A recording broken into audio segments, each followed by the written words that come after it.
Dear friends, this is Fakir Yogi Brindra Yogi, a motivational servant of the mankind, inspiring, encouraging, suggesting to have a lofty dreams in life, to have a vision, to have an ideal, to have a prophecy. And I assure you, if you have really a burning desire which has become a consuming obsession of your life, to become a person of your dream, which you are always thinking in your mind, you are going to get it. Because we become what we think about. My best friend Earl Nightingale wrote a beautiful article, Strangest Secret in the World. Also, Gautama Siddhartha Buddha repeatedly said, we are what we think. All that we are arises with our thought we make the world. And also, dear friends, Napoleon Hill, one of the greatest author of Think and Grow Rich, and student of Andrew Carnegie, the richest man in this world once upon a time. He started when he was talking about the power of thought. Truly, thoughts are things. Truly, thoughts are things, and powerful things at that. When they are mixed with definitions of purpose, persistence, and a burning desire for their translation into their physical equivalent. Means every strong thought which is dominant, which is perennially reverberating in your conscience, that your subconscious mind has a natural tendency to transform itself or garment itself with its physical equivalent. That's why so many great people achieve so much in very short time, because they saturate their mind with very strong thoughts, and that thoughts spreads in the universe, and with your insistence and persistence, thinking on that, it reinforces, and it becomes so supersaturated brain that these thought vibrations are mixed with your belief and faith, and then they become supernatural forces and creates all the conditions and environment, the all heavenly environment, if you are really true to your thoughts, and it becomes really a real thing in your life. I have experienced in my life. Recently I was thinking about Tata Nexon. I was so much desperate to get it. I was so much anxious to have it. I was so much worried why I should not have it instantly. It has become a burning obsession of my life, and today I have it. So this is, millions of such examples can be put. Today in this process, I invite Claude Blister to tell his thoughts and ideas about the power of thought. Kindly listen to him carefully. He is the author of The Magic of Believing. Claude M. Blister, one of the greatest book which can really transform your life. Belief, the power of belief, allied with your burning desire, can really bring heaven on earth, whatever you dream and desire. But you have to believe first. I have started believing. I learned very late in my life. You become what you think about. Truly, thoughts really transform itself into things. Glance around you. If you are in a furnished room, your eyes tell you that you are looking at a number of inanimate objects. Now, that's true so far as visual perception is concerned, but in reality, you are actually looking at thoughts or ideas which have come into materialization. What he meant to say, whatever you are seeing all around you, they are really physical substance, objects. But before the objects came on this planet Earth, there was a thought behind it. Like Wright brothers' dreams and desire to fly in the space, he really got it. Neil Armstrong thought of landing on the moon. It was a thought first which really transform itself into reality.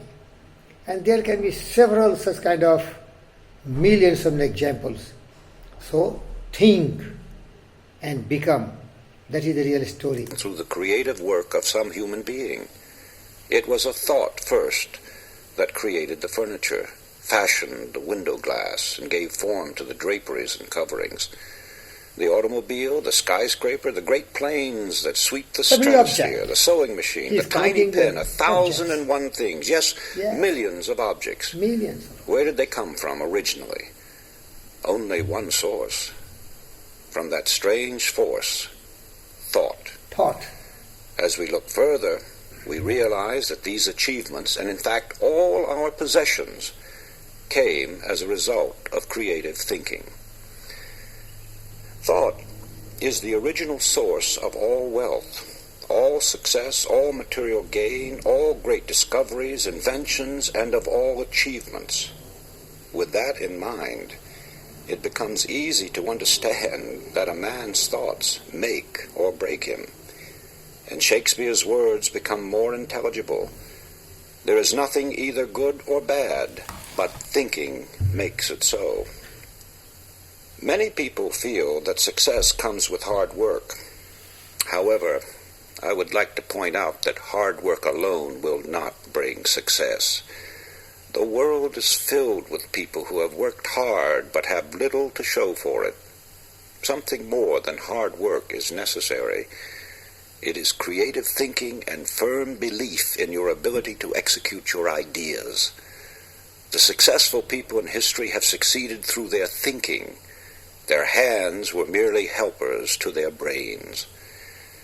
Another important point is that one essential to success is that your desire be an all-obsessing one. Your thoughts and aims be coordinated and your energy be concentrated and applied without let-up.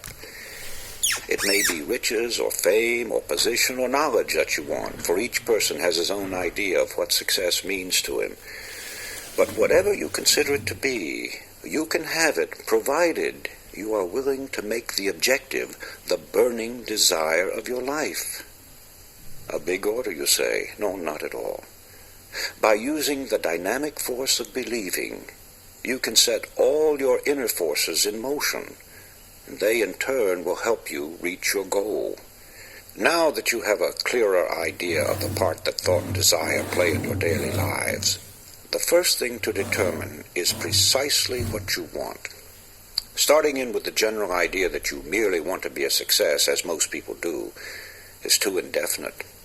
You must have a mental pattern clearly drawn in your mind. Ask yourself, where am I headed? What is my goal? Have I visualized just what I really want?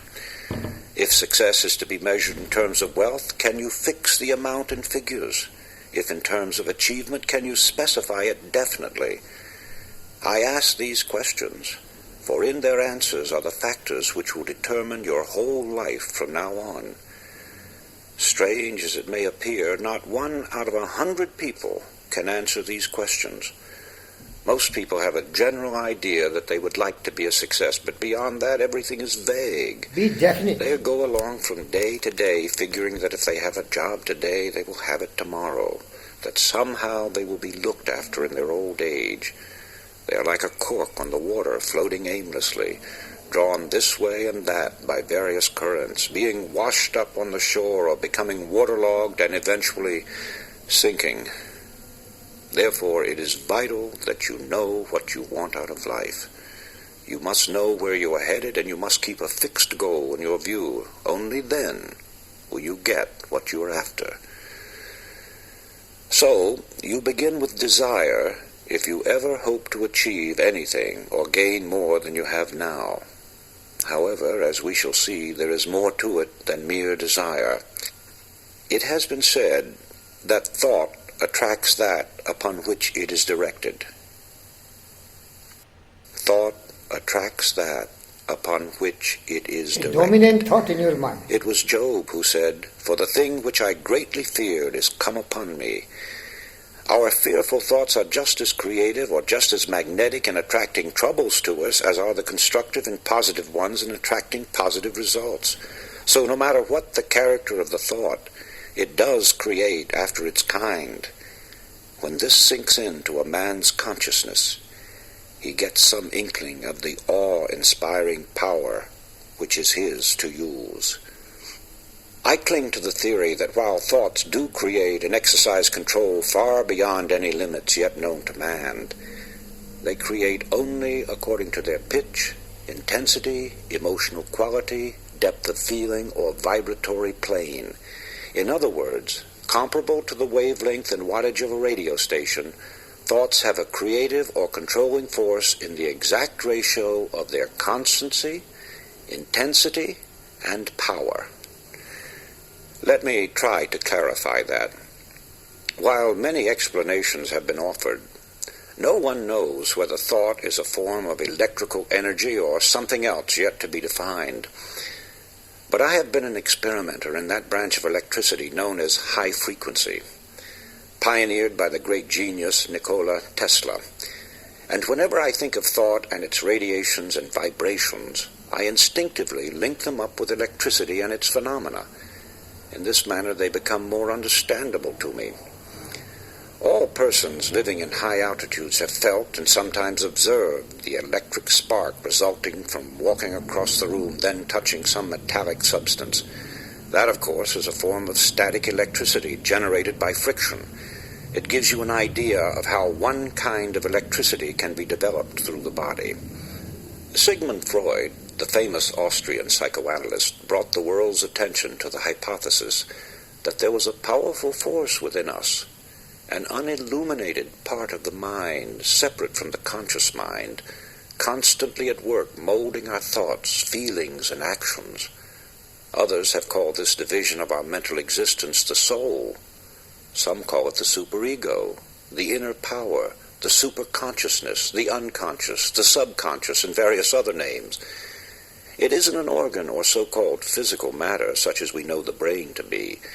Nevertheless, it is there, and from the beginning of recorded time, man has known that it exists. The ancients often referred to it as the spirit.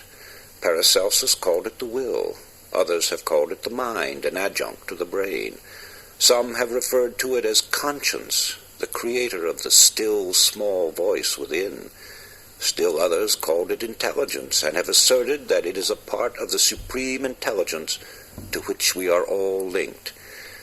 No matter what we call it, I prefer the word subconscious.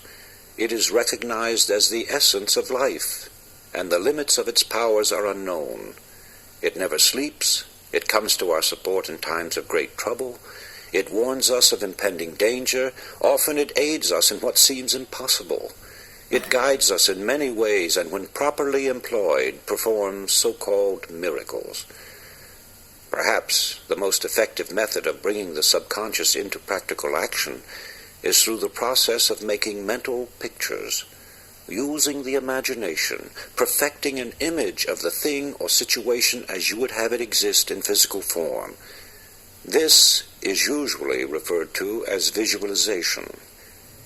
However, before this visualization can work, you must really believe. I refer now to deep-seated belief, a firm and positive conviction that goes through every fiber of your being. When you believe it heart and soul, as the saying goes. Now call it a phase of emotion, a spiritual force, a type of electrical vibration, anything you please, but that's the force that brings outstanding results. It sets the law of attraction into operation and enables sustained thought to correlate with its object. This belief changes the tempo of the mind or thought frequency, and like a huge magnet, draws the subconscious forces into play, changing your whole aura and affecting everything about you, and often people and objects at great distances. It brings into your individual sphere of life results that are sometimes startling, often results you never dreamed possible. Dear friends, you were listening to Claude Lister. But you see, Napoleon Hill wrote Think and Grow Rich. There also he had told you have to be very definite what you want in life. You also stipulate the time in which you want.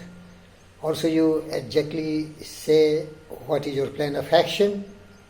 and what you are going to do, what is your action, what you are going to return for what you demand. Because there is no such reality, something for nothing. So that way, if you always repeat by reaffirmation or autosuggestion, the subconscious mind will pick up such thought vibrations, and if you blend it with your belief and faith, then they become the spiritual vibrations, and it goes to the universe, and you are the child of the universe. Nothing is impossible for the universe to bless the child with such object. But starting and ending is the same. Truly thoughts are things, and powerful things are that. When your thoughts are mixed with definiteness of purpose, persistence, and a burning desire, which has become a consuming obsession of your life, the dominant thought of your mind with belief will really make you achieve with your belief in the physical form. Thank you, viewers.